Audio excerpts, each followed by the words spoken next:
अस्सलामु अलैकुम दोस्तों, पेश खिदमत है आज की कहानी। कहानी में आगे बढ़ने से पहले मेरी नए आने वाले दोस्तों से अपील है कि हमारे चैनल को सब्सक्राइब करें और बेल के आइकॉन को दबाकर ऑल नोटिफिकेशन ऑन कर दें ताकि हर आने वाली नई वीडियो का नोटिफिकेशन आपको बर वक्त मिल सके। 6 बड़े पिंडे पुजारी जी के साथ आ रहे थे। बड़े पुजारी अब भी नढाल से थे। लड़की तो चौंका नजर नहीं आई, इसलिए हम उनके पीछे ही चल पड़े और उनके साथ साथ पुजारी जी की रिहाइश गाह में दाखिल हो गए। बड़े पुजारी जी एक सिंहासन पर बैठ गए और पिंडत उनके गिर्द खड़े हो गए। तब बड़े पुजारी ने गर्दन उठाकर सुर्ख निगाहों से उन्हें देखा। तुम मेरे मित्र हो, तुम मेरे साथी हो, क्या तुम भी वही कहते हो जो दूसरे? मान ले महाराज, हम किसी को ये हरकत करते देखते और खामोश रहते, हम उसकी तिका बोटी कर डालते जो महाराज का अपमान करता। एक पिंडत ने कहा, मैं जानता हूँ पिंडतों में मेरे मुखालफ मौजूद हैं, ख़ास तौर से जो जोगिंदर लाल के साथी मेरे दुश्मन हैं, मगर क्या जोगिंदर लाल ऐसा महान हो गया कि वो जादू से काम ले सके? अरे उस भांड के पास ये शक्ति कहाँ है महाराज? बबूत मलकर आंखें लाल करके कोई साधु थोड़ा ही बनते हैं। उसकी मजाल है कि हमारे महाराज पर वार कर सके। फिर विश्वास करो भूपेंद्र जी, किसी ने मेरी चोटी इस जोर से पकड़ी थी कि आंखों में तारे नाच गए, मैं बेबस हो गया था। महाराज, सुबह से मंदिर में 2 वाक़े हो चुके हैं। सुबह को मिठाई में नाग देवता फुंकार रहे थे और शाम को ये वाक़या हुआ। कहीं नाग देवता नाराज तो नहीं हो गए? एक दूसरे पिंडत ने कहा। हो सकता है, बड़े पुजारी ने पुरख्याल अंदाज में कहा। कल हमें नाग देवता की कीर्तन करानी होगी, तुम लोग तैयारियां शुरू कर दो। अवश्य महाराज, हम कल तैयारियां कर लेंगे। ये क्या होता है? तालूत ने मेरे कान में सरगोशी की। मैं भी नहीं जानता, मैंने कहा और तालूत गर्दन हिलाने लगा। फिर बड़े पुजारी ने उन लोगों से चले जाने के लिए कहा और खुद एक मर्गशाला पर लेट गया। पिंडत एक एक करके बाहर निकल गए थे। अब कमरे में बड़े पुजारी और हम दोनों के अलावा कोई नहीं था। तब पुजारी जी उठे और उन्होंने दरवाज़ा बंद कर दिया। फिर उन्होंने दोनों हाथों से ताली बजाई और एक अंदरूनी दरवाज़ा खुल गया जिस पर पहले हम दोनों की निगाह नहीं पड़ी थी। दरवाजे से अंदर दाखिल होने वाली 2 खूबसूरत लड़कियां थीं। आज तुम्हारी बारी है, पुजारी जी ने पूछा। हाँ महाराज, दोनों लड़कियों ने बीक वक्त कहा। तेरा क्या नाम है? वसवंती। और तेरा? महाराज ने दूसरी लड़की को मुखातब किया। शकुंतला। तुम लोग धर्मान मंदिर से आई हो ना? हाँ महाराज। खैर ठीक है, हमें दारू पिलाओ, आज हमारा मन परेशान है। जो आ गया महाराज, वसवंती ने कहा और लड़कियां वापस चल पड़ी। शकुंतला महाराज ने दूसरी लड़की को आवाज़ दी। महाराज, वो रुक गई। तू कहाँ जा रही है? इधर आ हमारे पास। और शकुंतला अकीदत से महाराज के पास पहुँच गई। तू जा वसवंती, दारू ले आ। और दसवंती दरवाजे से निकल गई। तब महाराज ने शकुंतला को नज़दीक बिठाया और अपना पांव उसकी नाजुक गोद में रख दिया। शकुंतला मतलब समझ गई, चुनाचा वो अपने नरमो नाजुक हाथों से पुजारी जी का भद्दा और किसी सतून की तरह मोटा पांव दबाने लगी। महाराज किसी अरने भैंसे की तरह दराज थे, लेकिन वो बार बार अपनी खोपड़ी पर हाथ रख लेते थे। बदमाश तालूत ने उनकी बुनियादें हिला दी थीं। फिर वो मेरे कान के पास मुंह करके बोला, आरिफ फरमाइए। मैंने कहा, क्या ख्याल है उस्ताद? किस बारे में जहाँपना? जानते हो इसके बाद के क्या मनाजर होंगे? अंदाज़ा तो हो रहा है। मेरा ख्याल है हर जगह अखलाकियात का चरखा नहीं चलना चाहिए। हम यहाँ रुकेंगे। यार कितनी खूबसूरत लड़कियाँ हैं और ये अरना भैंसा। तुम्हारा दिमाग ख़राब है, मैंने झंझलाए हुए अंदाज में कहा। अभी और ख़राब होगा जब ये गुंबद उनसे इश्क करेगा, तालूत ने गुर्राते हुए कहा और मुझे हंसी आ गई। अबे अजारा दरी है तुम्हारी, खुद उन्हें देखो कैसी अतात कर रही हैं उसकी। पता नहीं क्या मजबूरी है बेचारियों के साथ। तालूत, यहाँ बहुत सी बेचारियां हैं, एक एक की मजबूरी मालूम करते रहोगे तो पूरी उम्र इसी मंदिर में गुजर जाएगी। इसका बेहतर नामदल बदल क्या है? वो क्या, इस गुंबद की ही ऐसी तैसी किए देते हैं। बेकार बात है, ये हिंदू रियासत है। ना जाने कितने मंदिर होंगे और ना जाने इन मंदिरों में कौन कौन से खेल खेले जाते होंगे। नहीं जाऊंगा, खुदा की कसम नहीं जाऊंगा, बस कह दिया। तालूत झंझलाए हुए अंदाज में बोला और मैंने गहरी सांस ली। बेचारे पिंडत की शामत ही आ गई थी, कौन रोक सकता था। चंद शायद के बाद दसवंती आ गई। उसके हाथ में खूबसूरत धात की सुराही और दो छोटे छोटे जाम थे। शकुंतला बेदस्तूर महाराज के पांव दबा रही थी। दसवंती ने लचकते हुए थाल रख दिया जिसमें शराब के बर्तन सजे हुए थे और फिर उसने एक जाम भरा और उसे महाराज के होंठों तक ले गई। महाराज ने मुंह खोल दिया और शराब उनके भाड़ जैसे मुंह से अंदर दाखिल हो गई। 2-3 जाम पीने के बाद महाराज उठ गए। सुंदरियो, उन्होंने कहा। महाराज, दोनों लड़कियों ने बीक वक़्त जवाब दिया, तुम्हें यहाँ की रीत मालूम नहीं है, हम पहली बार आपकी सेवा में आए हैं महाराज। दूसरी लड़कियों ने तुम्हें नहीं बताया? कुछ बातें बताई हैं महाराज। वो क्या? यही कि महाराज जिस तरह चाहें उनकी सेवा की जाए, उनकी कोई बात टालने के लिए नहीं होती। महाराज एक दूसरे सिंहासन पर नीम दराज हो गए। शकुंतला उनके पैरों के नज़दीक बैठकर हस्बे मामूल उनके पांव दबाने लगी और दसवंती उन्हें जाम पर जाम भरकर देने लगी। महाराज शराब पीने के दौरान लड़कियों से भी मजाक करते जा रहे थे। तालूत न जाने क्यों अभी तक बर्दाश्त किए हुए था। वैसे पिंडत जी महाराज ने अभी तक सारी सरहदें अबूर करने की कोशिश नहीं की, ना ही अभी ऐसे आसार नजर आ रहे थे। वैसे इस सारी शगुफ्तगी के दौरान भी महाराज सर की तकलीफ को फरामोश ना कर सके और बार बार उनका हाथ सर पर पहुंच जाता। चोटी पर हाथ पड़ते ही उसके मुंह से कराह निकल जाती। फिर महाराज उठकर बैठ गए।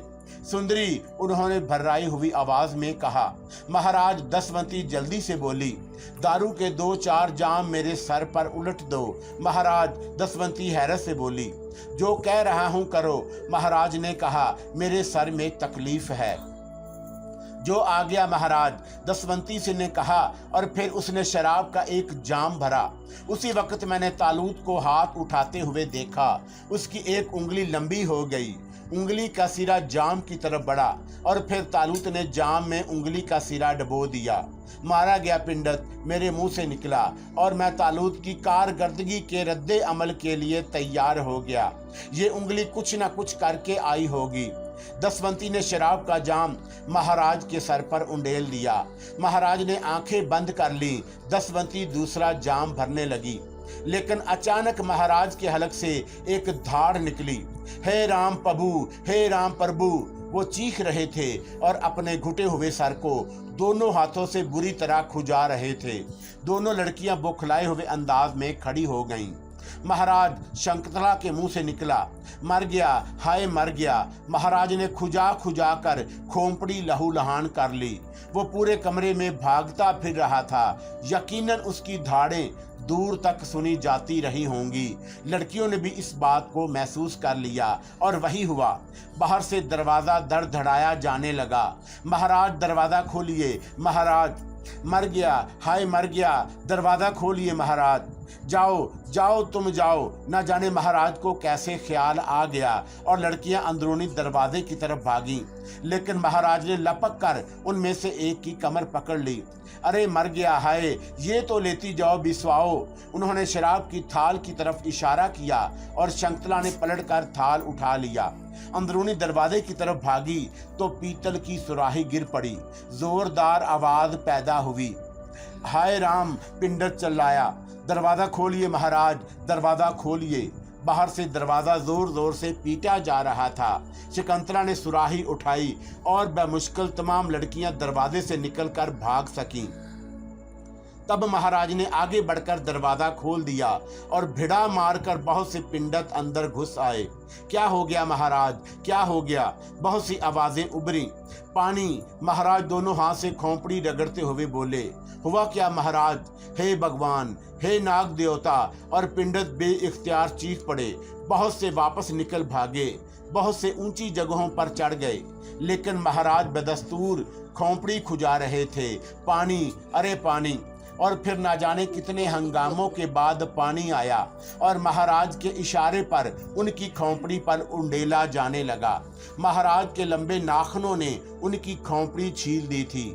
आओ, मेरा ख्याल है रात भर के लिए काफ़ी है, तालूत ने कहा और दरवाजे की तरफ बढ़ गया। मैं भी हंसता हुआ उसके पीछे चल पड़ा। भले आदमी, हुआ क्या था? कहाँ? तालूत ने मासूम बनकर पूछा। पिंडत जी की खोपड़ी पर।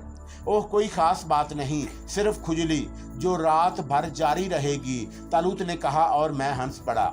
क्यों, बेचारे की जान के गाहक हो गए हो? और उस दुम्बे को नहीं देखा था? किस मजे से उन खूबसूरत हाथों से पांव दबवा रहा था। तुम किस किस को रोकते फिरोगे? जिसे जिसे देखूंगा, तालूत आंखें निकाल कर बोला। हम दोनों छत पर पहुंच गए और फिर अपनी जगह लेट गए। तालूत खामोशी से कुछ सोच रहा था और फिर उसने आहिस्ता से कहा, यार वो नहीं मिली। क्या करोगे तालूत उसे मिलकर? वो भी इन दूसरी हिंदू लड़कियों की तरह देवदासी है। यार, ना जाने क्यों दिल कह रहा है कि उनकी तरह नहीं। मैं बताऊं क्या? यही कि तुम्हारा दिल ये बकवास क्यों कर रहा है? बता दे भाई। इसलिए कि वो बहुत हसीन है। कसम ले लो, हसीन वो जरूर है, लेकिन सिर्फ यही बात नहीं, उसके चेहरे की उदासी कुछ और अफसाने सुना रही है। तालूत पुरख्याल अंदाज में बोला। मेरे कान वो अफसाने नहीं सुन सके। वैसे तुम चाहो तो हम उसे तलाश कर लेंगे, जरूर करेंगे, कम से कम पता तो चले, तालूत ने कहा और हम अपनी मुंतखब करदा जगह पर आराम करने लेट गए। तालूत किसी सोच में गुम था और फिर उसने अचानक कहा, तुमने उन लड़कियों की गुफ्तगू सुनी थी? वो क्या नाम था? दसवंती और शकुंतला की। हाँ, वो किसी और मंदिर से आई थी। वैसे यार, इस दुम्बे के ऐश हैं। मेरा ख्याल है कोई देवदासी उसकी हवस से नहीं बची होगी। इन हालात में तो यही कहा जा सकता है। ये लड़कियां कौन होती हैं? अच्छे घरानों की होती हैं, मंदिरों को दान कर दी जाती हैं और फिर ये इन पुजारियों के रहमो करम पर होती हैं। लोग उन्हें तबर्क समझते हैं, लेकिन यहाँ जो कुछ होता है वो किसी हद तक तुम भी देख चुके हो। सारे मंदिरों में यही होता है। पूजा और रक्स तो इनके मज़हब में शामिल है, लेकिन बाकी मामलात के बारे में नहीं कहा जा सकता। उनके यहाँ भी बड़े बड़े ऋषि मनी होते हैं, उनमें नेक लोग भी होते हैं। सब के बारे में एक ही बात नहीं कही जा सकती, तालूत ने पुरख्याल अंदाज में कहा और फिर अचानक वो हंस पड़ा। क्यों? मैंने पूछा। कुछ नहीं, मैं सोच रहा हूँ वो बड़े पुजारी महाराज रात भर खोपड़ी खुजाते रहेंगे। सुबह को मुमकिन है खोपड़ी ही उनके शानों पर मौजूद ना हो। सख्त अजियत दी है तुमने उसे और उसने मुझे अजियत नहीं दी। इतनी हसीन लड़कियां और उस तोंदू के कब्जे में। अभी तो देखना उसके साथ क्या सलूक करता हूँ। और हाँ, ये पिंडे भी तो ऐश करते होंगे। रहने दे यार, बस रहने दे, सो जा आराम से, निमट लूंगा कल इन बदमाशों से भी, तालूत ने गुर्राते हुए कहा। और फिर काफ़ी देर तक उनकी आवाज़ ना सुनाई दी। मैंने गर्दन उठाकर देखा, वो करवट लेकर सो गया था। मैं भी सोने की कोशिश करने लगा। क्या तालूत का ख्याल दुरुस्त है? वो हसीन उदास चेहरा, क्या वह उदासी कोई ख़ास हसीयत रखती थी? मगर वो गई कहाँ? किसी दूसरे मंदिर में? मैंने आसमान पर निगाह दौड़ाई और आसमान मुझे अनोखी कहानियां सुनाने लगा। इन्हीं कहानियों के दौरान ना जाने कहां से नींद चुपके से पलकों के दरवाजे से दाखिल हुई और फिर सूरज की पहली किरण ने ही जगाया था। सूरज की अनछुई किरण, कंवारी किरण चुपके से आसमान से उतर आई थी, किसी से पूछे बगैर, किसी से कहे बगैर, नरम नरम सी, सहमी सहमी सी, जमाने को देखने की शौकीन। मैंने उसके कंवारे लमस को महसूस किया, कशिश अंगेज लमस, और मेरे कानों में रसीले कहके घुल गए। लेकिन ये कहके उस नोकेश किरण के तो ना थे, और फिर ये तन्हा थी, इसके साथ हंसने वाला कौन था। ज़हन जागा और मैं अहमकों की तरह जन्नत से निकल आया। रसीले कहके की आवाज़ें नीचे से आ रही थीं। ज़हन में तजस्सुस जागा और मैं छत के किनारे पर पहुंच गया। लेकिन दूसरी तरफ का मंजर, हसीन सुबह का हसीन तोहफा, अखलाक इजाज़त नहीं देता था कि वहाँ रुकूं। लेकिन ज़हन दिल में धमाके हो रहे थे। और फिर मैं कौन सा आबदो ज़ाहद था, शैतान का पैरोकार, और मैं वहाँ से ना हट सका। उस जगह से मंदिर का अकबी तालाब नजर आ रहा था और तालाब में जल परियां रक्स कर रही थीं। देव कन्याओं का झुरमुट वो तालाब में नहा रही थीं। हिंदू मंदिरों के बारे में मैंने कुछ भी ना सुना था। तीर्थ यात्रियों की तफसील सुनी थी। गंगा और जमुना के किनारे आशनान करने वालों की कुछ कहानियां मेरे कानों में भी पड़ी थीं। लेकिन ये कहानियां इतनी पुरानी थीं कि अब सिर्फ कहानियां ही मालूम होती थीं। हकीकत ऐसे मनाजर का तसव्वुर भी नहीं कर सकती थी। लेकिन वो तमाम कहानियां जिंदा हो गईं। वो किस्से अमली रूप धार चुके थे। और फिर मुझे तन्हाई का एहसास हुआ। ओह मेरा दोस्त, इस हसीन सुबह की क़यामतों से ना आशना है। सूरज उभरेगा तो ये मनाजर गुम हो जाएंगे। चुनाचा मैंने तालूत की तरफ दौड़ा। तालूत, मैंने उसे झंझोर डाला और वो हड़बड़ा कर उठ बैठा। क्या क़यामत आ गई, उसने सवाल किया। हाँ, वो जल्दी से उठ बैठा। लेकिन सूरज अभी सवा नेज़े पर नहीं आया है। माहताब ज़मीन पर उतर आए हैं। कहाँ हैं? जल्दी आओ। और वो ना जाने किस मूड में था कि मेरे साथ चला आया। और फिर तालाब का मंजर देखकर उसने छत की बुलंदी से नीचे छलांग लगाने की कोशिश की। मैंने पीछे से उसकी कमर पकड़ ली। क्या बदतमीजी है, मैंने कहा। क्यों? सब्र से बैठो, जाने दो, करीब से देखूंगा, तालूत ने कहा। तालूत, होश में आओ। नहीं आ सकता, सुबह ही सुबह, आँख खोलते ही नहीं बर्दाश्त कर सकता। उसने दोबारा छलांग लगाने की कोशिश की और मैंने फिर उसे पकड़ लिया। बोर मत करो यार, इससे तो मैं तुम्हें ना जगाता तो बेहतर था। तालूत ने मेरी शक्ल देखी और फिर संभल गया। फिर वो दोबारा तालाब की तरफ देखने लगा। ये बताओ, आखिर ये क्या तिलस्म खाना है? यहाँ क्या क्या होता है? सूरज निकलने से कबल ये लोग दरियाओं और तालाबों में गुस्ल करते हैं। औरतें अलग, मर्द अलग। बड़े बड़े दरियाओं पर उनके अलग अलग घाट होते हैं। पूरी रियासत में ऐसा ही होता है। हाँ, ये भी उनकी मजहबी रसूम में शामिल है। तब फिर हम बाकी ज़िंदगी यहीं गुजारेंगे, तालूत ने फैसला कुन लहजे में कहा। मैंने कोई जवाब नहीं दिया। तालूत दिलचस्प निगाहों से उस हुस्ने आवारा को देखता रहा और फिर उसने सरसराती आवाज़ में कहा, आरफ हूँ, मेरा दिल वहाँ से निगाहें हटाने को नहीं चाह रहा था। वो यहाँ भी नहीं है। मेरा ख्याल है चली गई यहाँ से। लेकिन कहाँ? मुमकिन है किसी दूसरे मंदिर में। तब हम यहाँ एक एक मंदिर की खाक छानेंगे। हम उसे ज़रूर तलाश करेंगे। आरफ, तुम्हारे लिए क्या मुश्किल है? नहीं यार, तुम नहीं समझते। रासम से ऐसे कामों में मदद लेना मुनासिब नहीं। इस माहौल से वाकफियत भी ज़रूरी है। ठीक है, जैसे तुम्हारी मर्जी। सूरज बुलंद होता जा रहा था और तालाब की जल परियां बाहर निकल रही थीं। अरे अरे, अचानक तालूत चौंक पड़ा। खैरियत, क्या हुआ? उन दरख्तों की तरफ देखो आरफ। कौन से दरख्त? अबे वो तालाब के किनारे। और मैं तालूत के इशारे पर उन दरख्तों में झांकने लगा। कई मिनट के कोशिश के बाद मुझे वो पिंडे नजर आए जो दरख्तों के पत्तों में छुपे हुए थे। वो बंदर की तरह मोटी शाखों से लिपटे हुए थे। अरे, मैं चौंक पड़ा। छुपे हुए हैं बदमाश, तालूत के लहजे में शरारत थी। हाँ, उनकी ऐसी के तैसी रोज़ाना यही हरकत करते होंगे। यकीनन इन लड़कियों को नहीं मालूम। बिल्कुल, और यकीनन उनका यहाँ आना मना है, वरना वो छुपे हुए क्यों होते? बेशक। अभी तो फिर आओ ना, तालूत खड़ा होते हुए बोला। क्या मतलब? उनकी ये हरकत काबिले मुआफ़ी नहीं। हम भी देख रहे हैं तालूत, मैंने कहा। हमारी और बात है। तालूत ने मेरी गर्दन पकड़कर मुझे जोर से धक्का दिया और मेरी चीख निकलते निकलते रह गई। मैं छत के किनारे था और बहरहाल छत इतनी ऊंची थी कि हाथ पांव की सलामती मुश्किल थी। लेकिन अपनी हमाकत को क्या कहूँ, बार बार भूल जाता कि वो तालूत है। दहलते हुए दिल को संभाला तो मालूम हुआ कि एक दरख्त पर हूँ। तुम उन्हें धक्का दे सकते हो, लेकिन फुर्ती से, किसी के साथ लिपटे हुए दरख्त से नीचे मत गिरना। मैं दूसरा ड्रामा करता हूँ। तालूत की सरगोशी मेरे कानों में गूंजी, लेकिन वो मेरे पास मौजूद ना था। हाँ, 2 पिंडे जरूर मुझसे चंद फुट के फासले पर दरख्तों से चिमटे हुए थे। मैं आगे बढ़ा, 1-2 शाखे को पकड़ा। पत्ते हिलने की आवाज पर पिंडों ने पलट कर देखा, लेकिन जाहिर है उन्हें नजर कौन आता। दूसरे लम्हे मैंने 2 शाखे को मजबूती से पकड़कर एक पिंडे की कमर पर जोरदार लात रसीद की। वो दरख्त तालाब से तकरीबन 5 फुट के फासले पर था, लेकिन पिंडा तालाब में ही गिरा था। उसकी घगियाई चीख बहुत बुलंद थी। इससे कबल के दूसरा पिंडा संभले और कुछ समझने की कोशिश करे, मेरी लात ने उसे भी उछाल दिया और वो बेचारा जमीन पर ही गिरा था। और तालाब से सुरीली चीखें बुलंद होने लगी।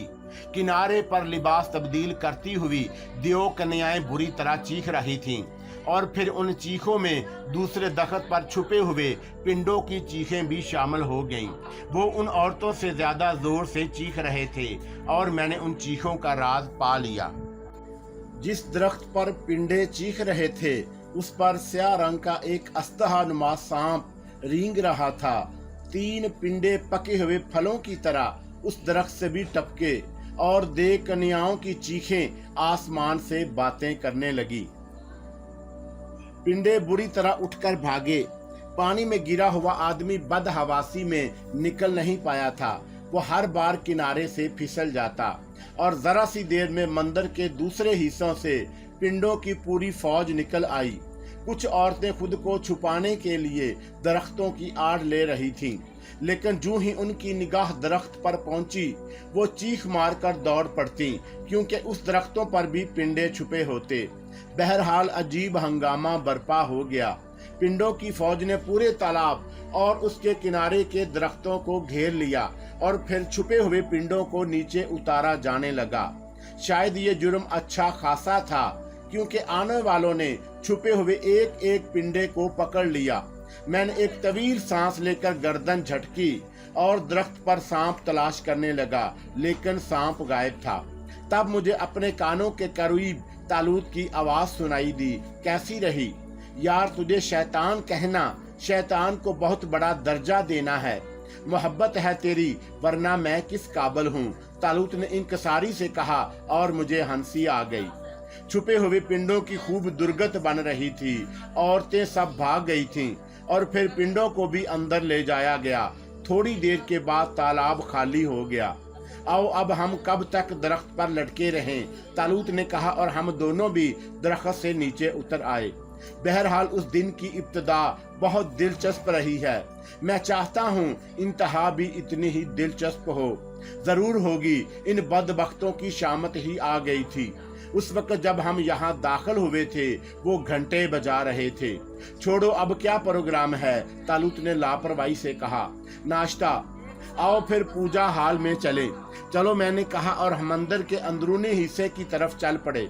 थोड़ी देर के बाद हम पूजा के हाल में दाखिल हो रहे थे। पूजा करने वाले अकीदतमंद हाल में दाखिल हो रहे थे। पिंडित बुतों के सामने अश्लोक पढ़ रहे थे, धूनियां जला रहे थे, और लोगों के तिलक वगैरह लगा रहे थे। अकीदतमंदों के हाथों में हार और मिठाइयाँ थी, और पिंडे हस्बे मामूल उन्हें एक जगह जमा कर रहे थे। तालूत की निगाह एक मोटे ताजे बनिए पर पड़ी, जो हाथों में उम्दा किस्म की मिठाइयों का 1-2 नालिए अंदर आ रहा था, और तालूत ने होंठों पर जुबान फेरी और मुझे टहोका दिया। आरफ, क्या ख्याल है? काफी रहेगी? हाँ, नाश्ते के लिए काफी है। लाता हूँ, तालूत ने कहा, और बनिए की तरफ बढ़ गया। बनिया बड़े एहतमाम से अंदर आ रहा था। तालूत ने इत्मीनान से दोना उसके दोनों हाथों से उठा लिया, और बनिया उछल पड़ा। उसने उछलकर दोने को पकड़ने की कोशिश की, लेकिन तालूत पीछे हट गया, और बनिया गिरते गिरते बचा। हे राम! बनिए के मुंह से निकला, और वह बदहवासी में फिर दोने की तरफ लपका, लेकिन तालूत ने उसे झुकाई दी, और इस बार वो एक पिंडे से टकरा गया। पिंडत जी, वो चीखा, लेकिन पिंडत जी तो खुद मुंह फाड़े उस परवाज करने वाले दोने को देख रहे थे। बिनिया फिर दोने की तरफ लपका और इस बार वो एक दूसरे पिंडे को लपेट में लिए हुए ढेर हो गया। दोनों की चीखें उभरी थीं, लेकिन चीखें तो दूसरे लोगों के हलक से भी निकल रही थीं। तालूत ने आंख से इशारा किया और मैं दरवाजे की तरफ बढ़ गया। सब लोग थर थर कांप रहे थे। उनकी आंखें खौफ और दहशत से फैली हुई थीं। लेकिन तालूत चौंका नाश्ते के मूड में था, इसलिए वो ज्यादा देर तक ना रुका और दोना लिए हुए बाहर निकल आया। किसी की हिम्मत ना पड़ी कि दोना का ताकुब करे। हाँ, चीखो दाड़ फिर शुरू हो गई थी, मगर हमें उससे क्या, हम तो वापस अपनी क़यामगाह पर पहुंच गए और मजे से मठियाई खा रहे थे। खूब अच्छी तरह नाश्ता करने के बाद हम उतरे। एक कुएं से निकाल कर ताज़ा पानी पिया और ताज़ा दम हो गए। अब इस मंदिर से बाहर निकलोगे या नहीं? निकलेंगे यार, क्या मज़ा नहीं आ रहा? बख्श दो इन बेचारों को, भूखे मर जाएंगे। तुम देख लेना, यहाँ हाजिरी बहुत कम हो जाएगी। मैंने कहा, क्या मतलब? पूजा करने वाले यहाँ के हालात से खौफजदा होकर दूसरे मंदिरों का रुख करेंगे और इन बेचारे पिंडों को भूखा मरना पड़ेगा। अच्छा है कोई भी 3 मन से कम वजन का नहीं, कुछ वजन ही कम हो जाएगा। तालूत ने हंसते हुए कहा। वो किसी तौर इन लोगों को मुआफ करने के लिए तैयार नहीं था। पूरे मंदिर में सख्त हंगामा बर्पा हो गया। सारे पिंडे जगह जगह जमा होकर चैम गोइयां कर रहे थे। वो इन अफात को देवताओं की नाराजगी से ताबीर कर रहे थे। आज नाग पूजा होने वाली थी, उसके बाद शायद नाग देवता राजी हो जाएं। दरख्तों पर चढ़कर गुस्ल करने वालियों का नज़ारा करने वाले मुजरम पिंडों के लिए न जाने क्या सजा तजवीज़ हुई थी। बहरहाल नाश्ते के बाद हमने पूरे मंदिर के एक एक कोने की सैर की और बड़े पुजारी जी की सेवा में पहुंच गए। बड़े पुजारी का वाकई हुलिया बिगड़ गया था। सर में जगह जगह अपने ही नाखूनों से लगाए हुए जख्म मौजूद थे, जिन पर किसी दरख्त के पत्ते कूट कर रखे गए थे। वो शायद बुखार में मुब्तला थे और कराह रहे थे। बहुत से पिंडे उनके गिर्द मौजूद थे। आरफ, तालूत ने मेरे कान में सरगोशी की। क्या ख्याल है, इन पिंडे जी से ही क्यों ना इस लड़की के बारे में मालूम किया जाए? अरे मैं चौंक कर तालूत की शक्ल देखने लगा। क्यों, क्या हर्ज है? गोया इसकी और दुर्गत बनाओगे? यार ना जाने क्यों तुम्हें इस रीछ पर रहम आ रहा है। सच जानो तो मुझे इन लोगों से जरा बराबर भी हमदर्दी नहीं। मेरा ख्याल है मैं इस लड़की के बारे में मालूम करूं। कर लो भाई, तुम्हें कौन रोक सकता है? मैंने गहरी सांस लेकर कहा। अब इन पिंडों को यहाँ से निकालना है। जरूर हुक्म दें, मैं ही बंदोबस्त करता हूँ, तालूत ने कहा और एक तरफ खिसक गया। ना जाने किस तरह वो मेरी निगाहों से भी गायब हो गया और फिर चंद ही सांस के बाद उसके कमरे के एक कोने से एक सांप की फुंकार सुनाई दी और पिंडे चौंक पड़े। फुंकार फिर सुनाई दी और इस बार सांप के मुंह से शोले भी निकले थे और पिंडे घगयाते हुए खड़े हो गए। पिंडे जी महाराज, नाग देवता है। वो सब दरवाजे की तरफ दौड़ पड़े क्योंकि सांप ने आगे बढ़ने की कोशिश की थी। बड़े पुजारी जो सख्त नकाहत के आलम में लेटे हुए थे, इस फुर्ती से उठे कि मैं दंग रह गया। उन्होंने भी दूसरे पिंडों के साथ मिलकर दरवाजे से बाहर छलांग लगाई थी, लेकिन मैंने फुर्ती से उनकी कमर पकड़ ली और वापस कमरे में धकेल दिया। हाय मर गयो, हाय मर गयो, पुजारी बदहवाल हो गया। पिंडे सब बाहर निकल गए। मैंने जल्दी से दरवाजा बंद कर दिया। पुजारी जहां गिरा था अब ऊंधा हो गया था और सजदे की सी कैफियत में पड़ा थर थर कांप रहा था। साथ ही उसके मुंह से कुछ अल्फाज निकल रहे थे। क्षमा कर दो महाराज, हाय क्षमा कर दो। पुजारी तालूत के गर्जदार आवाज उभरी। नाग देवता महाराज, पुजारी कांपता हुआ बोला। भगवान के घर में ये अंधेर, तू देव कन्याओं के साथ रंगरलियां मनाता है। क्षमा कर दो महाराज, सारे मंदिरों में यही होता है, सारे मंदिरों में यही होता है। हम सब को ठीक कर देंगे, तालूत ने अकड़ कर कहा। सब के साथ ही मुझे भी ठीक कर देना महाराज, इस बार क्षमा कर दो, पुजारी जी कांपते हुए बोले। एक शर्त पर हम तुम्हें क्षमा कर सकते हैं। मुझे सारी शर्तें मंजूर है महाराज, भगवान के वास्ते एक बार क्षमा कर दो। मेरी खोपड़ी पर बिच्छू डंक मार रहे हैं, हमेशा मारते रहेंगे। तो मुझे उस सुंदर नारी के बारे में बताओ जो परसों रात यहाँ मौजूद थी। यहाँ तो बहुत सी सुंदर नारियां आती जाती रहती हैं महाराज। आप कौन सी नारी के बारे में कह रहे हैं? पुजारी उसी तरह सजदे में पड़ा पड़ा फटी फटी आवाज में कह रहा था। वो दुबली पतली सी, खूबसूरत सी, कोई देव कन्या होगी महाराज, विश्वास करे मैं नहीं जानता। मेरी निगाहें बड़े पुजारी पर जमी हुई थीं, इसलिए मैं ना देख सका कि सांप कब खिसका। मैं तो उस वक्त उछल पड़ा जब तालूत ने मेरे कंधे पर हाथ रखा। क्या ये सच कह रहा है? उसने मेरे कान में सरगोशी की। मैंने पहले ही कहा था कि वो कोई देव कन्या होगी। तालूत ने एक गहरी सांस ली, फिर फीकी सी अंदाज में बोला, तब फिर यहाँ से चलो यार, अब यहाँ कुछ नहीं रखा, बस तबीयत उखड़ गई। जख्मी हो गए हैं प्यारे, मैंने मुस्कुराते हुए कहा। अबे नहीं, अब ऐसे जख्म भी मुनासिब नहीं। इन आबरू बाख्ताओं से मुझे क्या दिलचस्पी हो सकती है? तब फिर आओ, तालूत ने कहा, और हम ऊंधे पड़े पुजारी को छोड़कर बाहर निकल आए। 3 दिन के बाद हमने मंदिर के दरवाजे से बाहर कदम निकाला। बहरहाल मंदिर की तफरीहात खूब रही थीं। तालूत किसी सोच में उलझा हुआ था। परेशान हो तालूत? मैंने सवाल किया। सवाल ही पैदा नहीं होता परेशानी का, बस उस लड़की के चेहरे की उदासी मुझे याद आ जाती है जो बनावट नहीं थी। तब फिर मेरी जान, हम उसे तलाश करेंगे। छोड़ो, जब वो सिर्फ देव कन्या थी तो फिर हम उसे क्या? मुमकिन है वो मजलूम हो। हमें धर्म मजहब को नज़रअंदाज करके इंसानियत की मदद करनी चाहिए। अब जब मेरा जहन साफ हुआ तो तुम फजूल बातें ले बैठे, तालूत गुस्से से कहा। तुम्हारा ख्याल है मुझे मजलूमों की मदद से कोई दिलचस्पी नहीं, मैंने तालूत को घूरा। फिर जहन क्यों भटका देते हो? तुम्हारा ख्याल है, वरना ऐसी कोई बात नहीं। तब फिर हम पहले मंदिरों में उसे तलाश करेंगे, मुझे कोई एतराज नहीं, मैंने कहा, और फिर हम खामोशी से चल पड़े। मैं गहरी निगाहों से बस्ती का जायजा ले रहा था। खासा बड़ा शहर था, पुराने तर्ज पर आबाद, अजीब लग रहा था। हम जदीद शहरों के बासी, हमारे लिए तो इस किस्म के शहर एक क्लासिकल हसीयत रखते थे। लेकिन बहरहाल अभी ऐसी रियासतें बाकी थी जो अहद कदीम के मनाजर पेश करती थीं। एक दूसरे छोटे से मंदिर के अंदर दाखिल होकर हमने देखा, लेकिन ये मंदिर कोई हसीयत नहीं रखता था। और फिर हमने बेशुमार मंदिर देख डाले। बड़े बड़े मंदिरों के अंदर देवदासियां वगैरह थी, लेकिन उनमें वो कामनी नजर ना आई। पूरे 3 दिन और गुजर गए और अब हम मायूस हो गए। आखिर तुम रासम से काम क्यों नहीं लेते? मैंने आजिज आकर कहा। फजूल बातें नहीं, कुछ काम अपने आप भी करने चाहिए, तालूत ने जवाब दिया। और फिर वो पुरख्याल अंदाज में बोला, आरफ तुमने एक बात पर गौर किया क्या? इस पूरे शहर में मस्जिद एक भी नहीं। हाँ, लेकिन ये कोई हैरत की बात नहीं। मुमकिन है यहाँ मुसलमान ही ना हो। ये मुमकिन है, हाँ हो सकता है।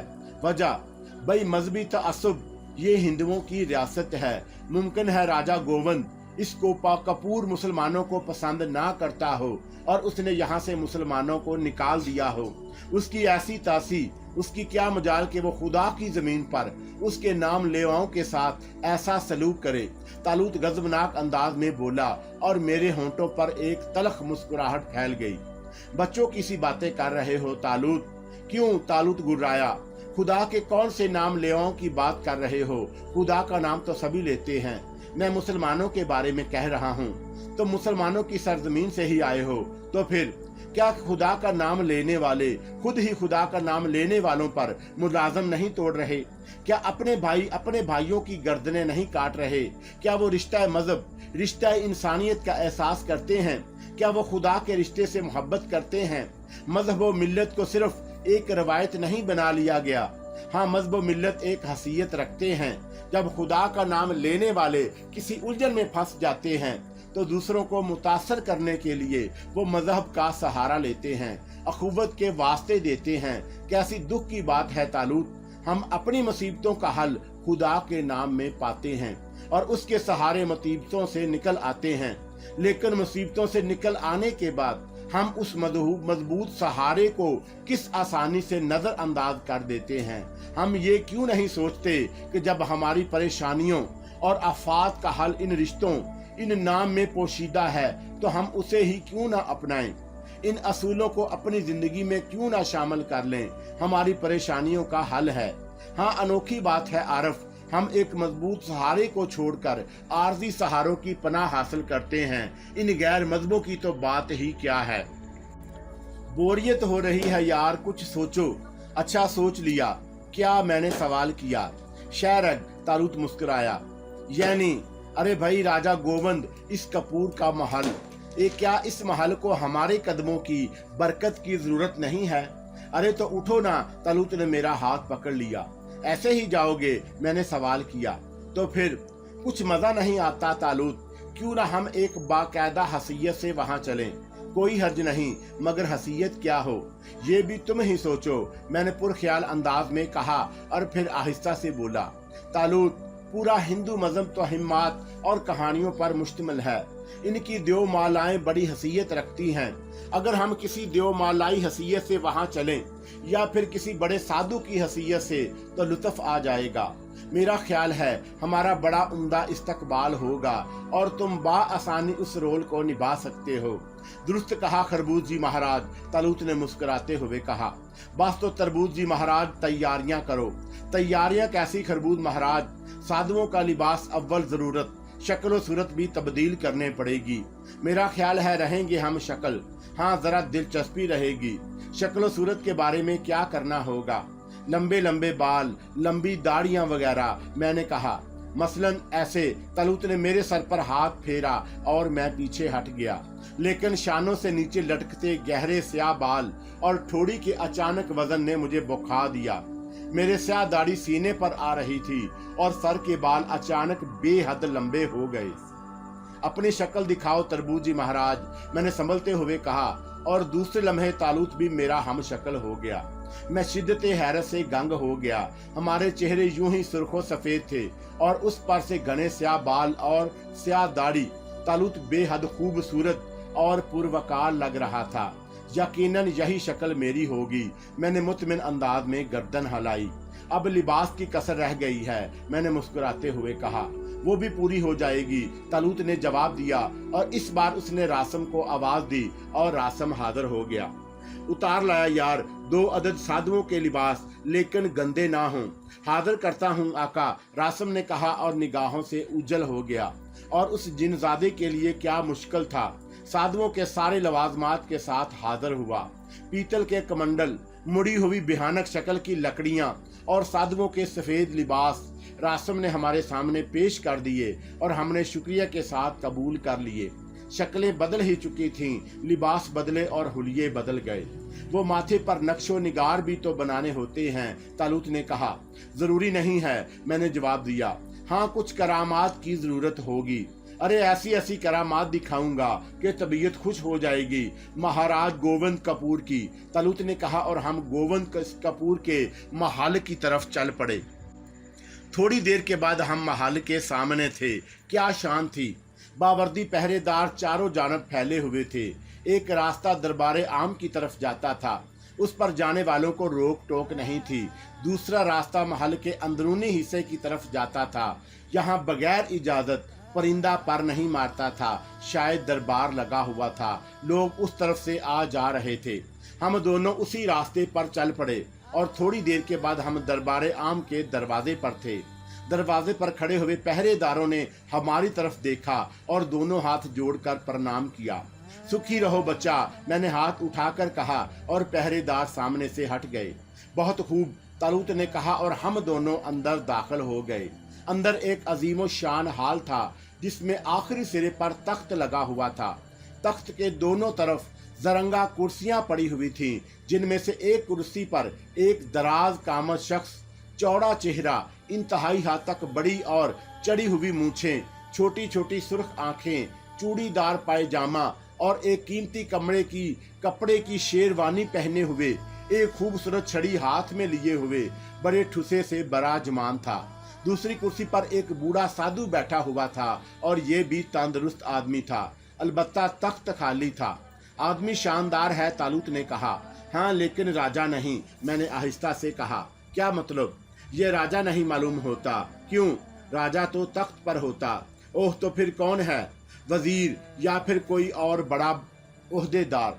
तालूत ने गर्दन हिलाई। 4 सीढ़ियां उतरकर नीचे दूसरे दरबारियों की कुर्सियां थीं।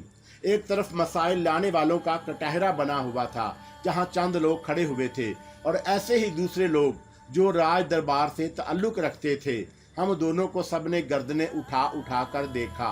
बड़ी मूंछों वाले ने भी छोटी छोटी आंखों से हमें देखा। दरबार के कुछ आदाब जरूर होंगे, लेकिन हमें उन आदाब के बारे में कुछ नहीं मालूम था। आ जाओ, तालूत ने रुके बगैर कहा, और हम सबको नजरअंदाज करके आगे बढ़ते रहे, यहाँ तक कि सीढ़ियों के पास पहुँच गए। और फिर हमने पहली सीढ़ी पर ही कदम रखा था कि दो चोबदार जिनके हाथों में बलम थे हमारे पास पहुँच गए। यहीं रुके महाराज, इनमें से एक ने कहा, और तालूत ने उसकी तरफ देखा, फिर दूसरे की तरफ, और दोनों उसकी तरह ऐसे पीछे हटे जैसे उन्हें करंट लगा हो। तब तालूत ने इशारा किया और हम सीढ़ियों पर चढ़कर ऊपर पहुंच गए। चौड़े चेहरे वाला गहरी निगाहों से हमें देख रहा था। उसकी दूसरी तरफ बैठा हुआ साधु भी हमारी तरफ ही मतवज्जा था। तब बड़ी मूंछों वालों ने गर्जदार आवाज में कहा, क्या बात है महाराज? गोविंद इस कपूर कहाँ है? तालूत ने कहा, महाराज दरबार में नहीं आते। तुम लोग कहाँ से आए हो? वहां से जहां से तेरी निगाह, तेरे तसव्वुर नहीं पहुंच सकता, तालूत ने जवाब दिया। मतलब की बात करो महाराज, मेरा तसव्वुर बहुत दूर तक पहुंच जाता है। घनी मूंछों के नीचे मैनी खेद मुस्कुराहट फैल गई। कौन है तू? तालूत ने उसकी आंखों में देखते हुए कहा। तुम दीवान हरचरण लाल के सामने हो सन्नत। इस बार साधु की आवाज उभरी। राजा गोविंद दास कपूर को बुलाओ, हम उसके सिवा किसी से मिलना नहीं चाहते, तालूत ने पुररोब लहजे में कहा। आप अपने बारे में बताइए ज्ञान महाराज, कहाँ से आए हैं और क्यों महाराज से मिलना चाहते हैं? अगर आप बहुत बड़े ज्ञानी हैं तो फिर आपको ये भी मालूम होना चाहिए कि महाराज किसी से नहीं मिलते। खरबूज जी महाराज, तालूत ने मुझे पुकारा। महाराज तरबूज, इन आंख के अंधों को बताओ कि हम कितने बड़े ज्ञानी हैं। आप ही बता दें महाराज, क्या मस्करापन लगा रखा है तुम लोगों ने? ये दरबार है, दरबार का एहतराम करो। साधुओं के लिए कोई दरबार काबिल एहतराम नहीं। हम तो इस दरबार के बासी हैं जहाँ बड़े बड़े राजा भिखारी होते हैं। आपको किस चीज़ की ज़रूरत है महाराज? बताएं और यहाँ से चले जाएं। क्यों? इतने बड़े महल में हमारी कोई जगह नहीं। ओह, तो यूं कहिए आप यहाँ रहकर रोटियाँ तोड़ना चाहते हैं, लेकिन इसके लिए तो बहुत से मंदिर और धर्मशाला मौजूद है महाराज, दीवान ने कहा। रोटियाँ सिर्फ तोड़ना ही नहीं, खाना भी चाहते हैं। निकाल दो इन बदमाशों को, ख्वाह मख्वाह परेशान करने आ गए, दीवान ने सख्त लहजे में कहा। और कई चौबदार हमारी तरफ बढ़े। खबरदार, रुक जाओ। अगर तरबूज जी महाराज को जलाल आ गया तो तुम सब भस्म हो जाओगे, मैं चीख कर बोला। पिंडत नांकी दास, दीवान जी ने इस बार साधु महाराज को मुखातब किया। दीवान जी, जरा इन साधुओं को देखिए, ये भी मुफ्त खोरे हैं या कुछ रखते भी हैं? मैं देख रहा हूँ दीवान जी, मुझे तो ये मस्करे मालूम होते हैं। खरबूज जी महाराज, मुझे जलाल आ गया है, तालूत बोला। आने दे महाराज, यहाँ ऐसे नहीं मानेंगे। तो ये ले, तालूत ने एक हाथ उठाया और साधु महाराज यानी टांकी दास की कुर्सी उलट गई। सूरत हाल ये थी कि टांकी दास उस पर बैठे हुए भी थे, लेकिन नीचे नहीं गिर रहे थे, और कुर्सी उल्टी खिला में लटकी हुई थी। अगर सुनतों साधुओं का ऐसे ही अपमान होता रहा इस महल में, तो एक दिन हम इस महल को भी इसी तरह उल्टा कर देंगे। आओ खरबूज जी महाराज। तालूत ने मेरा शाना पकड़ लिया और वापसी के लिए मुड़ा, लेकिन दीवान हरचंद लाल जल्दी से खड़ा हो गया। वो फटी फटी आंखों से खिला में उल्टी लटकी हुई कुर्सी को देख रहा था। दरबारियों के भी अजीब कैफियत थी, सब के मुंह फटे हुए थे। महाराज रुक जाइए महाराज, दीवान चरण लाल हाथ उठाकर चीखा। अब नहीं रुकेंगे, हम रोटियां तोड़ने आए हैं, नहीं तोड़ेंगे तेरी रोटियां। उतार ले अब अपनी नानकी दास को, हम भी तो देखें कैसे उतारता है, तालूत ईंटते हुए बोला। नानकी दास बड़ी खामोशी से लटके हुए थे। भले आदमी ने कोई जद्दोजहद नहीं की थी। महाराज रुक जाइए महाराज, दीवान जी ने कहा। बहुत से लोग हमारे रास्ते में आ गए और फिर दीवान जी भी सीढ़ियां उतरकर हमारे पास पहुंच गए। रुक जाइए महाराज, रुक जाइए। क्यों रुक जाएं? नहीं रुकेंगे। आप महान हैं महाराज, हमारी आंखें आपको नहीं पहचान सकीं। मस्करे हैं हम तो। नहीं महाराज, भूल हो गई, क्षमा कर दें। दीवान हरचरण लाल, तालूत ने कहा। महाराज, दीवान आर्जी से बोला, हम तुमसे कह चुके हैं कि हम गोविंद दास कपूर से मिलना चाहते हैं। उनसे भी मिला दूंगा महाराज, मुझे भी सेवा का मौका दें। तब महल में हमारे ठहरने का बंदोबस्त करो, सब कुछ हो जाएगा महाराज, सब कुछ हो जाएगा, आप पधारिए तो सही। खरबूज जी महाराज, तालूत ने मुझे पकारा। महाराज तरबूज कैसे पधारे? तालूत मज़का खेज लहजे में बोला। पधारने का लफ्ज उसकी समझ में नहीं आया था। जहां दिल चाहे बैठ जाए महाराज। ओह अच्छा, तालूत ने कहा। और फिर वो खतरनाक शख्स महाराजा गोविंद दास कपूर के तख्त पर बैठ गया। सारे दरबारी खड़े हो गए थे। वो लटके हुए महाराज को देखकर शशदर थे, लेकिन गोविंद दास कपूर के तख्त पर किसी और को बैठे देखकर वो गुस्से में भर गए। महाराज क्षमा करें महाराज, वहां ना बैठें, बड़ी मेहरबानी होगी। क्यों ना बैठें? ये महाराज का सिंहासन है, यहाँ और कोई नहीं बैठ सकता, साधु बैठ सकते हैं। तालूत ने और जमकर बैठते हुए कहा, किसी से उठाया जाए तो उठा दो, यहाँ कितना ही बड़ा साधु हो उसे तख्त से उठा दो। राजधानी की फौजों का सपा सलार बोला, तो आओ उठा दो।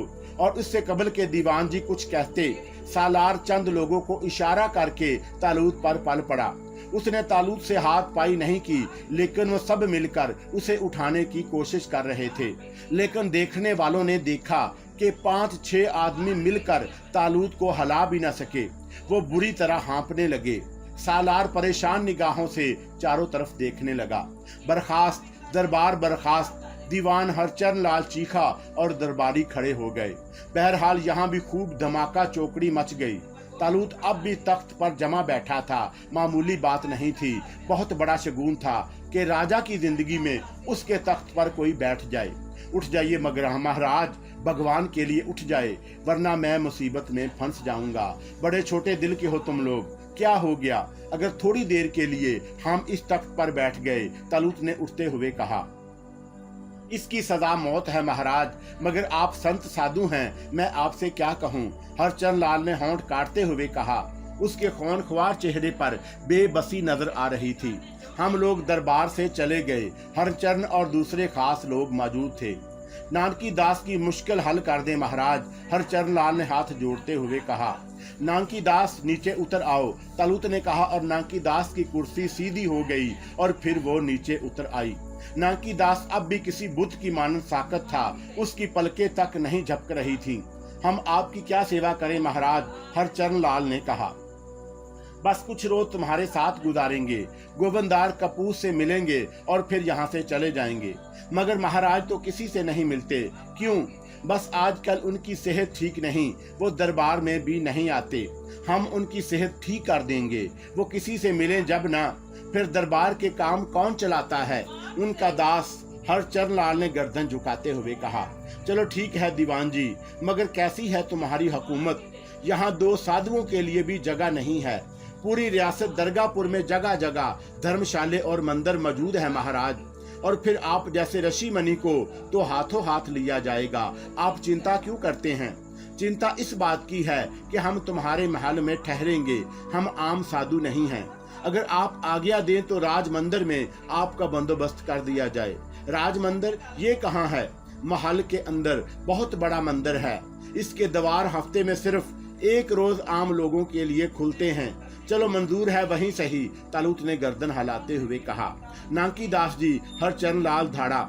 है भगवान, हरि कृष्ण, हरि शंकर, नानकी दास हवास में आते हुए बोला और फिर वो थर थर कांपने लगा। क्या आप मर रहे हैं? हरचरण लाल दांत पीसते हुए बोला। नहीं दीवान जी, नहीं मसंतरी जी। उसने हम दोनों की तरफ हाथ जोड़ लिए। महान साधुओं को राज मंदिर में ले जाइए, जो आज्ञा महाराज, जो हुक्म महाराज। नानकी दास की शक्ल बिगड़ी हुई थी। कई मिनट तक उल्टे लटके रहने के बाद उनकी अकल मैदे से खोपड़ी में आ गई थी। चलिए महाराज, पूर्ण महाराज से कहकर उनके रहने का उम्दा बंदोबस्त करा दें, जो आज्ञा महाराज। नानकी दास ने बदस्तूर हाथ जोड़ते हुए कहा और हरचरण लाल हमारी तरफ देखकर मुस्कुराया। आपको कोई खटना ना होगी महाराज, इसी में तुम्हारी मुक्ति है हरचरण लाल, मैंने कहा, और हरचरण लाल बदस्तूर मुस्कुराता रहा। नानकी दास अब हमारे सामने बिछा जा रहा था। रास्ते में उसने दांत निकालते हुए कहा, मुझे क्षमा कर दे महाराज, भगवान के लिए मुझे क्षमा कर दें, मैं आपका दास हूँ, आपको ना समझ सका। जाओ, माफ किया बच्चे, साधुओं के बारे में न जाने बगैर अब ऐसी कोई बात मुंह से मत निकालना। तालूत ने कहा और हम महल का रास्ता तय करते रहे। राजमंदिर राजमहल की रिहायशी इमारत के अकब में था। निहायत आलीशान मंदिर था, वसी और अरीज रकबे में फैला हुआ। मंदिर के सहन में एक बहुत बड़ा हनुमान का मुजस्समा निस्ब था। उसके पीछे एक बड़ा दालान से गुजरकर पूजा का एक अजीमो शान हाल, जहां सैकड़ों आदमी बीक वक्त में आ जाएं। यहाँ सोने चांदी के बेशुमार बुत रखे हुए थे। दर्जनों पिंडत और पिंडे पूजा में मशगूल थे। नांकी दास की मुअय्यत में हम उनके दरमियान से गुजरते चले गए। क्या ख्याल है आरफ, यहाँ देवदासियां भी होंगी। राज मंदिर है, देवदासियां ज्यादा ही होंगी। और तालाब, तालूत ने दांत निकालते हुए कहा। देख लेंगे यार, वैसे उम्दा जगह है, इसमें क्या शक है। सोने के इन बुतों को देखकर पता चलता है कि मालदार रियासत है। यकीनन, मैंने कहा। और फिर नांकी दास एक दरवाजे के पास पहुंच गया। जूतियां उतार दे महाराज, नांकी दास ने कहा। क्यों, ये कौन सी जगह है। आप एक बहुत बड़े ऋषि मुनि की सेवा में हाजिर हो रहे हैं। ये कौन हैं। महाराज पूरन लाल जी, इनसे मिलकर आपकी तबीयत खुश हो जाएगी। आपकी राज दरबार में क्या हसीयत है नांकी दास जी। बस दास हूँ महाराज गोविंद दास कपूर का। धर्म के कामों में दीवान जी की मदद करता हूँ। तालूत ने गर्दन हिलाई और फिर हमने मखसूस साखत की साधुओं की खड़ाओं दरवाजे पर उतार दी और अंदर दाखिल हो गए। बड़ा सा कमरा था। अंदर का माहौल बड़ा पुर इसरार था। स्याह रंग का एक हैबतनाक मुजस्समा कमरे के दरमियान में रखा हुआ था। उसके कदमों में एक सडोल जिस्म का शख्स सर झुकाए बैठा था। उसके बदन पर भी साधुओं का लिबास था, लेकिन आम साधुओं की मानद उसका सर घटा हुआ नहीं था, बल्कि लंबे लंबे बाल बिखरे हुए थे। हरि ओम, टांकी दास ने आहिस्ता से कहा, लेकिन साधु मतवज्जा नहीं हुआ। वो सर झुकाए बैठा रहा और कई मिनट इसी तरह गुजर गए। हम लोग बोर होने लगे और तालूत के चेहरे के तासरात बदलते जा रहे थे। उठाऊं उसे, तालूत ने गुर्राई हुई आवाज में कहा। ओह रुको, देखते रहो, मैंने सरगोशी में कहा। तब साधु ने गर्दन उठाई और फिर वो अपनी जगह से उठ गया। खासे लंबे कद का मालिक था। आम साधुओं की तरह मचरब नहीं था, बल्कि सटोल बदन रखता था। चेहरे से तेज और खतरनाक मालूम होता था। उसने खामोशी से हम तीनों को देखा और फिर बड़े नरम लहजे में बोला। क्या बात है नांकी दास, कौन लोग हैं ये। बड़े ज्ञानी हैं महाराज, बहुत बड़े साधु हैं, नांकी दास ने हाथ जोड़कर कहा। खूब, जय राम की महाराज, साधु ने नरम लहजे में कहा और हम दोनों ने भी हाथ जोड़ दिए। मेरे पास कैसे आए हो, उसने पूछा। दीवान हरचरण लाल जी ने भेजा है। इनकी इच्छा है कि आप इनके लिए मंदिर में रहने का बंदोबस्त करें। साधु ने कहा और एक बार फिर हमारी तरफ देखा। उसकी आंखें बहुत गहरी और जहन में उतर जाने वाली थी। महामंत्री की आज्ञा का पालन होगा। नांकी दास, तुम जाओ। महाराज हरचरण लाल जी की इच्छा है कि इनके साथ बहुत अच्छा सलूक किया जाए। ये भगवान का घर है नांकी दास, यहाँ किसी के साथ बुरा सलूक नहीं होता, साधु पूरन लाल ने बदस्तूर नरम लहजे में कहा। लेकिन ये बात हम दोनों ने महसूस की कि उसकी नरम आवाज में भेड़िए की सी गुर्राहट है। मुझे आज्ञा है महाराज। हाँ जाओ, चिंता ना करो, उनके साथ बुरा सलूक ना होगा। और नांकी दास हाथ जोड़कर नमस्कार करके चला गया। बैठो महाराज, मगर ठहरो, तुम्हें यह जगह पसंद नहीं आएगी, आओ, पूरन लाल ने कहा और फिर वो हमारे साथ दरवाजे से निकल आया। अजीमो शान मंदिर के एक और खूबसूरत कमरे में पहुंचकर हम जमीन पर बिछी हुई दरी पर बैठ गए। पूरन लाल ने एक तरफ लटका हुआ घंटा बजा दिया। एक कवि हिकल पिंडा अंदर आ गया। साधु महाराज आए हैं, इनके लिए जल पानी लाओ। महाराज, पिंडे ने सर झुकाया और बाहर निकल गया।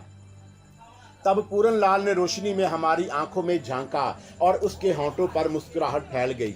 उसके दांत भी किसी भेड़िए की मानद थे और उसकी मुस्कुराहट बेज़ाहिर नरम, लेकिन अंदर से बड़ी खौफनाक लगती थी। आपके दर्शन करके बड़ी खुशी हुई महाराज।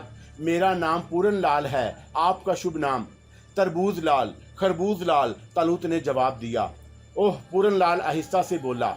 उसने उस नाम पर भी किसी हैरत का इजहार नहीं किया था। हाँ, उसकी आंखें हमें टटोल रही थीं।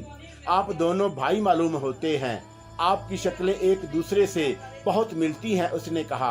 हाँ, हम दोनों भाई हैं। कहाँ से आए हो? पहाड़ों से, तालूत ने जवाब दिया। वैसे वो भी इस माहौल से वाकिफ हो गया था और काफ़ी हद तक फिट जा रहा था। खूब ताल्लुक है कहाँ से? पहाड़ों से। ओह, मैं समझा आप अपने बारे में कुछ बताना नहीं चाहते। सच है, साधु संतों का इस संसार से क्या ताल्लुक? ये संसार उनके लिए कोई हैसियत नहीं रखता। बहरहाल मैं आपको मजबूर नहीं करूँगा। ये बात नहीं है पूर्ण महाराज। सच्ची बात यह है कि हमने जीवन में पहली बार इस संसार को देखा है। हमने पहाड़ों पर आंख खोली, वहीं उम्र बिताई और फिर हमें हुक्म मिला कि इस संसार को करीब से देखें, सो हम चले आए। भगवान की लैला है, पूरनलाल ने कहा। बड़ा पक्का और गहरा आदमी था। इतनी देर में पिंडा थाल उठाए आ गया। उसके पीछे एक और पिंडा था। उसके हाथ में किसी खुश रंग मशरूब के गिलास थे। पहले पिंडे के हाथों पर रखे हुए थाल में फल और मिठाइयाँ थी। उन्होंने ये सब सामान हमारे सामने रख दिया। शुरू करें महाराज, पूरनलाल ने कहा और पिंडों से मुखातब होकर बोला। एक कोठरी महाराज के लिए ठीक कर दो, सन्नत यहाँ आराम करेंगे। जो आ गया महाराज। दोनों पिंडे अदब से बोले और बाहर निकल गए। मैंने किसी कदर तकल्लुफ से काम लिया था, लेकिन तालूत किसी सिलसिले में तकल्लुफ करना नहीं जानता था। वो धड़ल्ले से शुरू हो गया। फलों और मिठाइयों पर हाथ साफ करने लगा। उसने एक बार भी पूरनलाल को अपने साथ शामिल होने के लिए नहीं कहा। पूरनलाल मुस्कुराती निगाहों से हमें देखता रहा और फिर शरबत के कई गिलास पीने के बाद तालूत ने एक डकार ली और इस तरह मुझे और पूरनलाल को घूरने लगा जैसे इससे कबल हमारी मौजूदगी को ही भूल ही गया हो। पूजा शाम को 6 बजे होगी महाराज, इस समय तक आराम करें। पूरनलाल ने फिर घंटा बजाया और पिंडे आ गए। कोठरी ठीक कर दी? हाँ महाराज। जाओ, इन्हें ले जाओ। पूरनलाल ने हुक्म दिया और हम बाहर निकल आए। कोठरी तक का सफर खामोशी से तय हुआ। जिसे कोठरी कहा गया था वो एक उम्दा और कुशादा कमरा था, रोशन और हवादार। वहाँ आराम और आसाइश का सारा सामान मौजूद था। तालूत इत्मीनान से एक नरम मर्ग छाला पर दराज हो गया। ऐसा लगता है जैसे ससुराल आए हो, उसने करवट बदल कर कहा। लेकिन तालूत, मैं खुद को बहुत से अनजाने खतरात में घिरा हुआ महसूस कर रहा हूँ। खतरात की ऐसी तैसी। तुमने कुछ गौर किया? मैंने पूछा। अब करेंगे, मगर किस सिलसिले में? दीवान हरचंद के बारे में क्या ख्याल है? चालाक और खतरनाक आदमी है, तालूत ने लापरवाही से जवाब दिया। मेरा भी यही ख्याल है। सूरत ही से खौफनाक मालूम होता है। तुम लापरवाही से टाल रहे हो। हालांकि मेरा ख्याल है उसने हमें बेहालत मजबूरी बर्दाश्त किया है। जैसे भी बर्दाश्त करे, बहुत से लोगों ने हमें बेहालत मजबूरी बर्दाश्त किया। ये कौन सी बड़ी बात है? और फिर ये पूरनलाल, सही महीनों में तो मेरे ख्याल में पूरनलाल हरचंद लाल से ज्यादा ही खतरनाक है। फैसला नहीं किया जा सकता कि दोनों में कौन ज्यादा खतरनाक है। फैसला करने की जरूरत ही क्या है यार। हम दोनों की नाक काट लेंगे ताकि नाक गायब हो जाए और सिर्फ खतरा रह जाए। तुम्हारे लिए ये बात कोई अहमियत नहीं रखती तालूत, लेकिन मुझे गौर करना पड़ेगा। मैं नहीं कह सकता कि हरचंद लाल हमें नजरअंदाज कर देगा। जब तक जिंदा हूँ तुम्हारे लिए भी कोई बात अहमियत नहीं रखती, समझे? तालूत ने कहा और फिर झंझलाए हुए अंदाज में बोला। छोड़ो यार, क्या फजूल बातें ले बैठे। कुछ रंगीन, कुछ दिलकश बातें करो। और मैंने एक गहरी सांस ली। ये राजमहल है, रंगीनी और दिलकशी से भरपूर होगा। हमें निकमहम पर निकलना पड़ेगा। मंदिर की सैर करें? तालूत ने पूछा। रात होने दो, वैसे पूजा हाल में चलेंगे, देखेंगे वहाँ क्या पोजीशन है, तब फिर आराम करो, तालूत ने कहा और मैं भी मजे से लेट गया। लेकिन मैं उन दोनों शख्सियतों को मुवाजना कर रहा था, हरचंद लाल और पूरनलाल। हरचंद साहब इक्तदार, गोया गोविंद इस कपूर की गैर मौजूदगी में वो दरबार भी लगा सकता है और तन्हा हुकूमत के कामों को निपटा सकता है। उससे उसकी हसीयत का पता चलता है। गोविंद इस पर बेहद एतमाद करता है और शायद पूरनलाल हरचंद लाल के खास आदमियों में शामिल है। लेकिन ये शख्स भी हरचंद लाल से कम खतरनाक नहीं। खास तौर से ऐसे लोग बेहद खौफनाक होते हैं जो भेड़िए होने के बावजूद भेड़ों के अंदाज में गुफ्तगू करें। बहरहाल ये तजर्बा भी दिलचस्प रहेगा। मैंने एक तवील सांस लेकर आंखें बंद कर लीं। शाम को 6 बजे हम तैयार हुए और पूजा हाल में चल पड़े। अंदर से मक्खियों की सी बिन बिनाहट सुनाई दी। हमने अंदर कदम रखा तो आंखें चकाचौंध हो गईं। जिस मंदिर में हमने 3 रोज गुजारे थे उसकी तो हसीयत ही क्या थी, वो आम मंदिर था और ये राज मंदिर। महल की दासियां और रानियां सब मौजूद थीं। सही महीनों में मर्दों की तादाद ना होने के बराबर थी। सिर्फ चंद मर्द और दर्जनों औरतें या फिर पिंडे थे जो हस्बे मामूल पूजा के कामों में मशगूल थे। बहुत से पिंडे थे लेकिन पूरन लाल मौजूद नहीं था। यार बड़ा हुस्न बिखरा हुआ है, राजा का महल है, मैंने जवाब दिया। वैसे ये हिंदू औरतें बेहद हसीन होती हैं, इसमें क्या शक है। उनमें गोविंद दास कपूर की रानियां भी जरूर होंगी। हाँ, मेरा ख्याल है दासियां जिन हसीनाओं को झुरमुट में लिए हुए हों वो रानियां ही होंगी। इस औरत को देखो, मेरा ख्याल है ये ज्यादा उम्र की नहीं। तालूत ने एक खूबसूरत औरत की तरफ इशारा करके कहा और मैं उस रानी को देखने लगा। बिलाशुबा इंतहाई पुरकशिश खदुखाल की मालक, चांद की मानत दमकता हुआ चेहरा, जेवरात से लदी हुई इसलिए और हसीन नजर आ रही थी। मैं उसे देखता रह गया। दरमियाना कद, इंतहाई हसीन जिस्म, जो सुर्ख रंग की साड़ी में बेहद पुरकशिश नजर आ रहा था। क्या हसीन चेहरा है तालूत, मेरे मुंह से बेइख्तियार निकल गया। पसंद है तुम्हें? तालूत ने कहा। क्या बात है इसकी, तब जाओ तुम्हें दी, तालूत ने फराख दिली से कहा और मुझे हंसी आ गई। अबे हंसने की क्या बात है, तुम उससे इश्क करने के लिए आजाद हो, तालूत ने मसनूई अंदाज में बिगड़ते हुए कहा और मैं गर्दन हिलाकर रह गया। वैसे ये हकीकत थी कि वो कोई भी हो मुझे पसंद आई थी और मैं उसके लिए दिल में काफी कशिश महसूस कर रहा था। पूजा जारी रही, पिंडत अश्लोक पढ़ते रहे और फिर पूजा के खात्मे पर एक द्योकनिया ने थोड़ी सी देर रक्स किया, तब पूजा खत्म हो गई। दासियां रानियां मंदिर से निकलने लगी। मैं सिर्फ उसी रानी को देख रहा था। बड़ी नजाकत थी उसकी चाल में, बेहद पुरकशिश औरत थी, दिल छीन लेने वाली। हम लोग भी पूजा हाल से बाहर निकल आए और बाहर कदम रखते ही तालूत चौंक पड़ा। आरफ, उसने आहिस्ता से कहा। हरचरण लाल, तालूत ने कहा और मैं भी उसके इशारे पर हरचरण लाल की तरफ देखने लगा जो शायद पुजारी पूरन लाल की तरफ जा रहा था। 2 खतरनाक मिलने वाले हैं, उसने कहा, हमें उनसे दूर नहीं रहना चाहिए। तब फिर आओ। हम अपने कमरे की तरफ चल पड़े और फिर इंतहाई फुर्ती से तैयार होकर हम दोनों पूरन लाल की रिहायशगाह की तरफ दौड़े। लेकिन इस वक्त हम दुनिया की निगाहों से उज्जल थे। पूरन लाल की रिहायशगाह के कवाटर खुले हुए थे, पिंडे बाहर निकल रहे थे, शायद उन्हें बाहर जाने का हुक्म दिया गया। बहरहाल हम दोनों अंदर दाखिल हुए। हरचंद लाल एक कुर्सी पर बैठा हुआ था और पुजारी उसके थोड़े फासले पर खड़ा जाते हुए पिंडों को देख रहा था। फिर जब आखिरी पिंडा निकल गया तो पूरन लाल ने आगे बढ़कर दरवाजा बंद कर दिया और फिर मुस्कुराता हुआ हरचंद लाल की तरफ मुड़ा। वही भेड़ियों जैसी मुस्कुराहट। कैसे हो पूरन लाल? हरचंद ने पूछा। जी रहा हूँ महाराज की कृपा से, खूब गुजर रही है, हरचंद मुस्कुराया। द्योमती राम हुई हो जाएगी महाराज, बचकर कहाँ जाएगी? पूरन लाल ने खौफनाक अंदाज में हंसते हुए कहा।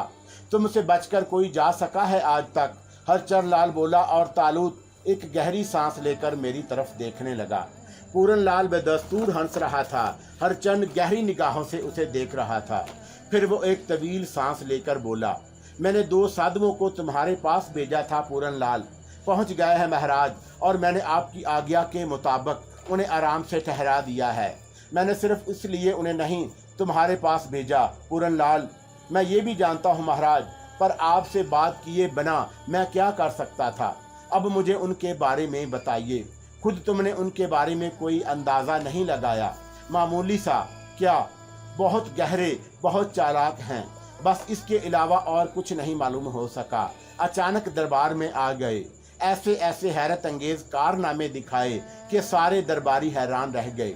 उनमें से एक पापी तो राज सिंहासन पर भी बैठ गया। सेनापति बहुत बिगड़ा, उसने उठाने की कोशिश की, लेकिन बहुत से लोग भी मिलकर उसे ना उठा सके। ताकत का कमाल होगा, उनके बदन में भी मजबूत मालूम होते हैं।